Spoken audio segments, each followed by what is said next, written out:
Now, going over to the business blunder of the day, you have Halliburton cyberattack causing a shutdown, which that's not so good. Now, this comes to us thanks to the good old website by the name of TechCrunch, specifically Zach Whitaker, who's a writer over there.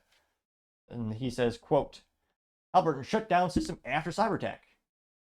There you can see one of the oil rigs on fire, which is one of the dark marks on Halliburton that kind of dented their reputation.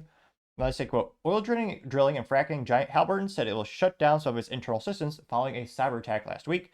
In a brief statement filled with government regulations on Thursday last week, Halliburton said it become aware of an unauthorized access to the system and responded by proactively taking certain systems offline. The company said it is, quote, working with to identify any effects to the incident. Halliburton, which has close to 48,000 employees in dozens of countries per company filings, is one of the world's largest energy companies. The U.S. energy giant is widely associated with the massive oil spill caused by the Deepwater Horizon oil rig explosion in the Gulf of Mexico in 2010, in which Halliburton later agreed to sell to the U.S. government for $1.1 billion.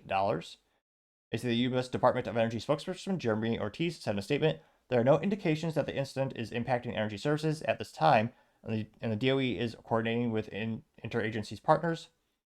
They say, quote, it's not uncommon for companies to shut down their systems following a cyber attack with the goal of preventing some intruders from having continued access to breached systems or gaining access to others. Similar companies had incidents this year, including health giant Change Healthcare and automobile software maker CDK, which shut down their systems after the ransomware attack. Is getting much to isolate the incident. Now, the spokesperson said any subsequent communications will be in the form of an 8K referring to public filings, which, that's not great. Oh yeah, this is their earnings are pretty impressive.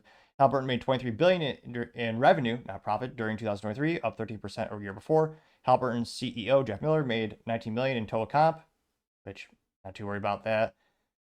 Actually seems small relative to the revenue company. Although with this incident, they claim production isn't being interrupted, so that's good. But they're shutting some things down. But yeah, they should know. They already have one of the largest targets on their back, not just from activists, because again, it's an oil company, so some people think it's controversial, but also because it's one of the largest logos on the planet. I mean, it's the largest businesses out there. Again, the bad guys go where the money is. They're going to want, again, actually, the malicious hackers, the unethical hackers, make the delineation. They're going to try to break in there, either cause havoc or some type of monetary, increase in value. And yeah, I'm not sure how much resource allocation Halliburton puts into cybersecurity and actually, locking things down and doing assessments and, actually practicing against threat hunting. I'm not sure what they're doing, but yeah, they should probably be doing a lot more.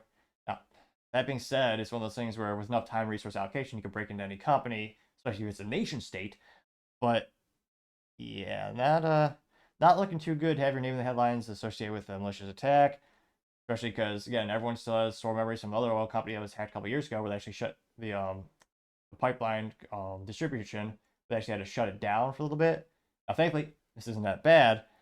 But, yeah, I'm sure the investors aren't going to be happy. And not very good, Halliburton. Gotta say that is certainly the business blunder of the day. Thank you, everyone, for taking the time to tune in. Again, trying to get to 4,000 subscribers by the end of the month. So if you can click that button, I'd greatly appreciate it.